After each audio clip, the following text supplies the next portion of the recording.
Hello, welcome to Closing the Distance. My name is Jeff Meyers, one of the pastors here at Roswell Presbyterian Church, sitting with Morgan Burge, who is soon to be one of the pastors here at RPC. We got a big Sunday coming up in a couple of weeks on July 28th. Morgan, are you excited to get ordained? Could not be more excited. It's been a long journey. So, yeah. Yeah, for a lot of folks, they don't know kind of what's gone or what goes into getting ordained. What are some of the steps that you've gone through to get to this point? Well, you become an inquirer at my home church, North Avenue Presbyterian. You have to wait a Great certain church. amount of, yeah. A lot of You, connections here between North Avenue and RPC. there really is constantly. I meet more and more people that are connected. Um, so yeah, you have a time period where you have to like think about it, pray about it. You take tests, 5 different exams. What You are gotta what are learn those tests? What are those tests on? Because a lot of theology. people have no idea. Yeah, theology, Bible content. Okay, so Bible content's one of my favorites because it's kind of like Bible trivia. I think it's changed since I took it, but what is it like? I mean, you're actually being monitored by someone's sitting next to you, and you're taking it on a computer. And like I took mine in the presbytery of Greater Atlanta headquarters, just me Oh, and one really? person. And Really? yeah, and making sure you're not cheating, looking in the Bible. But yeah, some of the questions are like, what was the third king of the northern kingdom of Israel? Things like that. Pretty tough. Oh, Many people do not pass it the first time. yeah. Um, yeah, When I took it, I think it was like 100 questions, and they had like one verse, and you had to name what book of the Bible it was from. they had And some of I was raised as a fundamentalist, so you. you know, I was ready to go. And most of my classmates were like, oh, they didn't know what to do, and I was like, oh, finally fundamentalism paying off. So anyway, okay, I'm glad you were kept from cheating. Yes, no cheating, passed it. You have to learn Greek and Hebrew so you can translate both the Old and the New Testament. Yep. Um, what else? Theology, worship, Bible, yes, language and worship. So you learn about why we worship the way that we do and what goes into creating a service. And did you have to take a polity exam? Do they Oh yeah, still and polity? that where you learn about all of Presbyterian history and how our government functions and all that. Yeah. So I think a lot of people probably in the pews who haven't looked underneath the hood have no idea that there is a real certification process that goes. You can't just say I'm a pastor in Presbyterian Church USA and it be And so. No, you someone gotta. It's a long work process. for Do years. you, Yeah. do you remember any of the questions for your theology exam? Okay. Got to go back. I mean, it's 3 years, so I spread all of mine out, but Okay. I'm trying to think. I mean, I got one about there's always something about the sacrament, so I think mine was about communion, which, you know, You got it. You got it yeah, unlocked. that one was good. And then I'm trying to think. Oh, I think it was about church councils was my polity exam, learning about how the different councils function from elders and session all the way up to general assembly. So we really Wow. covered it all. Well, I remember, so I took my exams. So I did Bible content when I was in seminary in New Jersey, but I took a couple of them at Columbia because I started my ordination process when I came to Atlanta and I was serving in a congregation. And I think it was, I can't remember for sure. I think it was polity that I had written down the wrong time that the exam started. And I showed up an hour into and everybody looked at me. I walked in and they were like, now I wasn't a student at Columbia, so nobody knew who I was. Like, and I walk in and I was like, and they gave me I think I had a blue book, right? And because you hand wrote it. Oh And man. I was like, oh, I better get going. Mine was taken from the comfort of my home, so that's one good thing. Oh, You Did get to take it on your laptop, you turn it in. Oh, interesting. Okay. Well, good. Well, I'm glad you passed them all. That's great. So on the 28th at 4 p.m. at RPC, we'll be having the your ordination service. So it's super exciting to participate in that. Now, I I'd forgotten this past Sunday what text you were going to be preaching on. I was on vacation, and I lay these things out long in advance, and I think I laid it out, and then we figured out who was going to be able to preach when, because you were on maternity leave and all this. And then I was sitting up on the chancel behind you. I was like, Jeff, that was really mean to give her the parable of the talents. I mean, it was one of her first sermons at RPC. That is rough, Jeff. What a jerk. Did you think I was a jerk when you found out what you had to preach on? Be honest. Like a little bit. I was like, well, actually, I didn't think you were a jerk. I thought you were hazing me. I'm a sorority, so I was like, I get it. Yeah. So when you found out, what was your process in preparing for the sermon? Well, I think I checked the script or the scripture before I went on maternity leave. So I was like, so I had time to get over that part. I like to translate it from the Greek, like a true Look at nerd. you. I don't know if I'll continue doing that forever, but as a fresh out of seminary person, it's still fun. And so I got to like nerd out over some words that like different translations use, and Yep. so did all that, and then I thought more about how to make it practical, what was going on in general in the book of Matthew, and lots of prayer Uh-huh. and lots of trying to fit it in between membership. Yeah. Yeah. Your other duties. But it's fun. It was really fun to write, and hopefully I did the passage justice. I think you did a great job. Yeah. And I think you said something interesting that I think is really helpful with parables. You talked about kind of the way they can mean a lot of different things to a lot of different people. And what were some of the other interpretations that maybe you've read about, that you thought about, that you chose not to take the sermon in that direction? Yeah.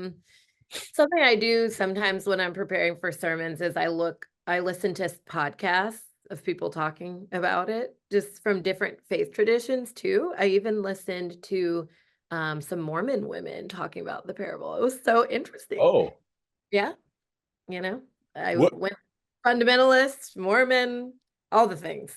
that reminds me. Once I was driving through Utah, and I would end up listening to like Mormon talk radio.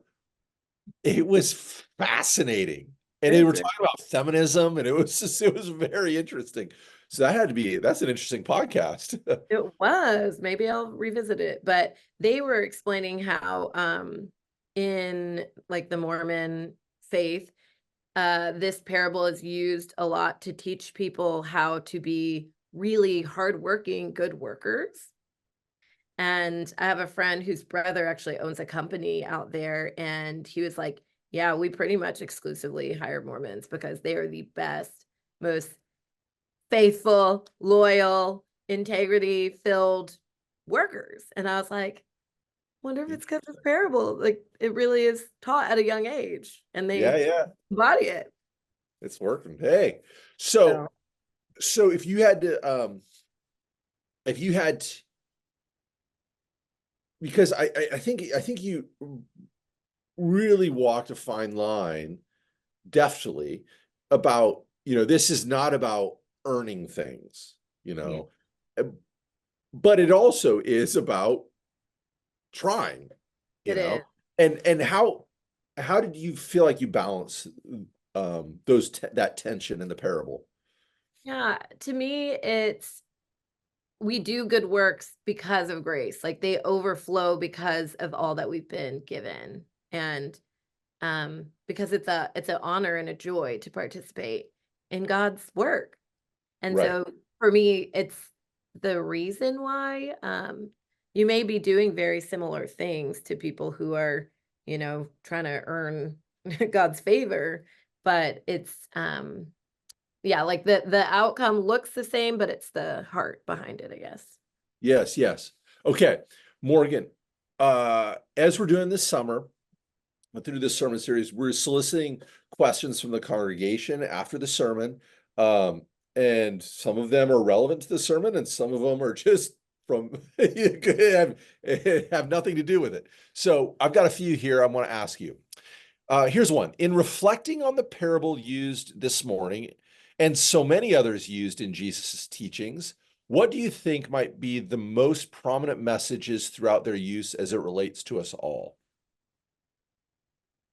Kind of what I was talking about on Sunday and what was motivating me was ultimately parables. They teach these moral lessons or these religious values or these truths, universal truths, but the greater like landscape behind all of that is the kingdom of God being here and also coming in the future. And so it's kind of, to me, parables are Jesus saying, this is what it's going to look like, or these are what my value system looks like. And we get to participate in that. We get to actively live into that, not just in the afterlife, but now. So I think it's Jesus calling us, um, like to steward what we have in the present is a lot of parables. And there's a saying in the Black church, maybe it's in all churches, but it's don't be so heavenly minded that you're no earthly good. Have you heard that? Yeah, it's a great Johnny Look at Cash song, that. actually. Oh, well, we say Also a drew a lot from the Black church, so it makes lot. sense. Yes, but for me, I think a lot of times that's what Jesus is saying, like practically impact those around you, love God, love neighbor in a way that's really tangible. And that's what parables help us to think about and do. Yeah, I think yeah, and that's the Gospel of Matthew really actually a theologian once told me he didn't really like the Gospel of Matthew because it emphasized it could be drawn works righteousness that we've got to earn something. And I said, I don't know about that. That's a little strong, but I think you did a great job of that balance between grace, but what Bonhoeffer calls not falling into cheap grace, but it's Yes. grace that requires a response. Mhm. Okay, listening to the scripture from Matthew, it sounds like the one bag servant was not only fearful, but also a little judgmental in his assertion that the master reaps where he does not sow. Fear and judgment are often partners in crime that get us into trouble. Along your faith journey, have you experienced that duo before, or maybe had those two, fear and judgment, imposed upon you? Mm, yes. I mean, I definitely agree. Fear and judgment are best buddies. I think that we often, as humans, like it's very natural for us to fear what we don't know or fear what we don't understand. Um, and then I think judgment flows out of that because it's like out of our ignorance or out of like we want to put a category on something or someone. And so or a group of people. And so we say, you're not like us, or you're not like Kendrick. our group of people, Yeah, I know. Hard to Sorry, Drake. Oh man. Yeah. I think it's good. Okay. Um, we have some personal questions here. Okay. Today or on Sunday was your first sermon since graduating from seminary. How did it feel to write again after 4 years of writing papers for school? Such a good question. Luckily I got to write some sermons through school. Like I did pulpit supply, where if there's a pastor of like usually a solo pastor at a congregation, they call on the seminary and say, who wants to preach? So got to do that a few times and got to preach at chapel at Columbia. But I mainly did academic papers. Um, Honestly, I feel very comfortable with academic papers. That's my like sweet spot.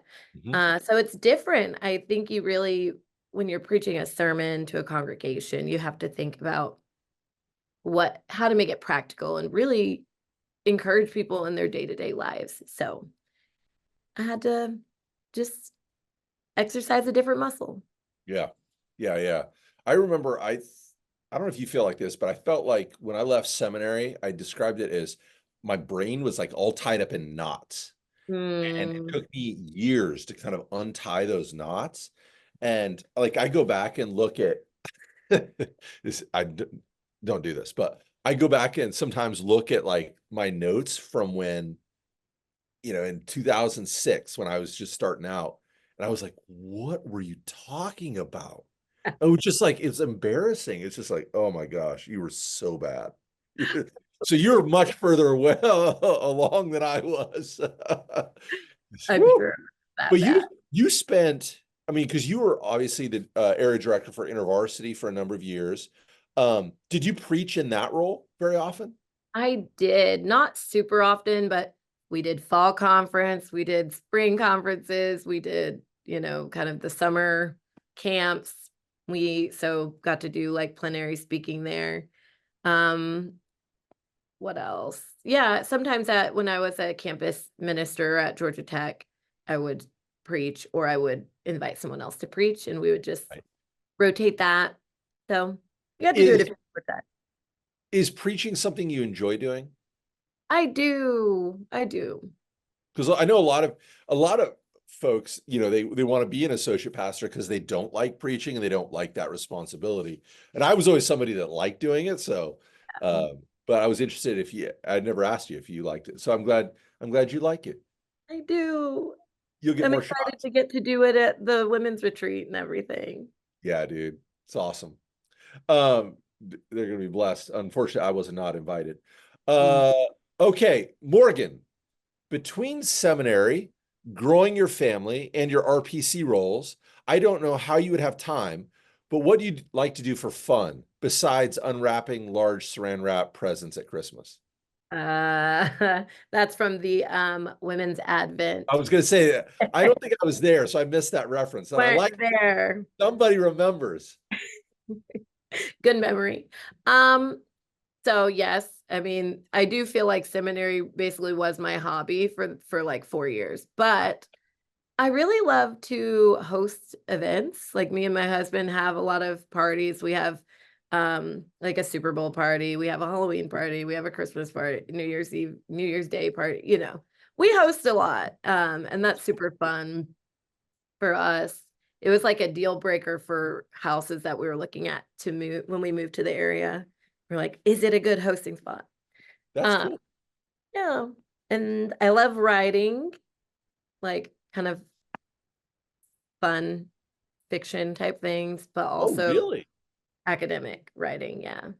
You're a fiction writer. Yeah, I guess so. Don't have anything published, so don't start Googling, but um, maybe in the future, who knows? Yeah, yeah, for sure. Well, Yeah. you'll get plenty of content to use in ministry. Yeah. So, okay, so you're going to be ordained on the 28th, and you're full-time now in a new role. Describe what your role here is at the church now. So my role at the church is helping people kind of discern whether they want to be members here, learn about all that this church offers, our ministries and our missions. And then if they do decide to become members, helping them to plug in and engage and both receive and give to the church's ministries. Also, people who've been here forever and still, maybe their life stage has changed and they want to get involved with something that they couldn't when they had younger kids or things like that, helping them to get involved in the different areas that our church has to offer. And then the other piece of it is digital ministries, which is newer to our church and to the greater church in the world. I think Yeah. COVID kind of pushed us out, all of us out into um, the Wild West that is digital ministry. And so a lot of what I want to do is help capture who is watching us online, how are they joining, how are they engaging in our community groups that are hybrid, and helping us offer things that help them grow spiritually, but also finding ways for them to also get to plug in and use their gifts in this church in a different way. Yeah. We're so excited because, I mean, especially when it comes to digital ministry, this is such a new area for churches in general. But just so folks get kind of an idea of the scope we're talking from our data, and it's a little, it could be argued, how accurate it is, but there's an argument that there are more people worshiping online than are actually in the pews on a Sunday or in the chairs. And so this is a huge opportunity for us to engage folks. And it's going to take a lot of creative thinking because we want these people to feel a part of the congregation, to do ministry. And we were just talking yesterday. We have somebody from Illinois who's been worshiping online. They visited the church in person the other day, and they're going on a mission trip with the church, which is It's just so amazing. cool. Yeah, it's just Literally what we are hoping for. exactly. And so I'm really excited to watch what God does through your ministry in that area. And also, I want to highlight for folks that you're going to serve as a pastor. And so outside of kind of your duties and roles, people need to call you. We have a lot of folks who are new parents, and you are, well, and myself are the most as on staff. We're the most recently new parents we have, and I think a lot of folks are going to want to come in and talk to you about some of those struggles, ask for wisdom, ask to pray. I really want to encourage folks to really take an opportunity. Maybe we have parents who have young adult children, and they're wondering about how to be a good parent, how to love folks through difficult situations. They need some prayer. Reach out to Morgan. You are a pastor as of the 28th of July. And so I'm so excited to watch how God is going to work through you to minister to our congregation and to the broader community. So we're so grateful. And it's been a long journey for you to get to this point. So it's been fun to cheer you on and to watch this new starting line in your ministry. All right, Morgan. Okay, so we like to finish this with what are you reading? What are you watching right now that we might want to check out?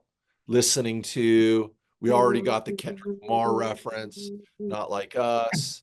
Okay, I'm actually gonna look at, it's parenting, people. I am currently reading Hunt, Gather, Parent. It's about toddler parenting. If you guys are interested in that. Is it good? Are you learning a lot? It's basically about how to get your toddler engaged in day-to-day activities that helps them behave. But that's the nice way to, or that's the real way to say it, but that stimulates them and helps them to emotionally regulate and all that fun stuff. I probably need to read that myself. Yeah, because man, toddlers. What else am I listen to a lot of parenting podcasts, Beyond Play, some, nothing like that exciting right now. I don't, unfortunately, but I'll catch you next time with more than toddler survival tips. You live in the oh, sister, I know how you feel. Unfortunately. Yeah. When you figure it out, you let me know. And Gotcha. I could use it. All right, Morgan, thank you so much. We are so thrilled for you to be on staff here at RPC and be a part of this ministry. Thank you. I mean, you've been on staff for almost, I guess, over a year now, but coming on full time. being a pastor. So I invite people to come out, celebrate that momentous occasion at 4 p.m. on Sunday, July 28th. Come introduce yourself to Morgan if you haven't already. If you're somebody who just worships digitally, reach out to Morgan, find out ways you can get plugged in and to serve Christ wherever you go. So, Morgan, thank you for closing the distance, and I'll talk to you soon. Talk to you soon. Thanks.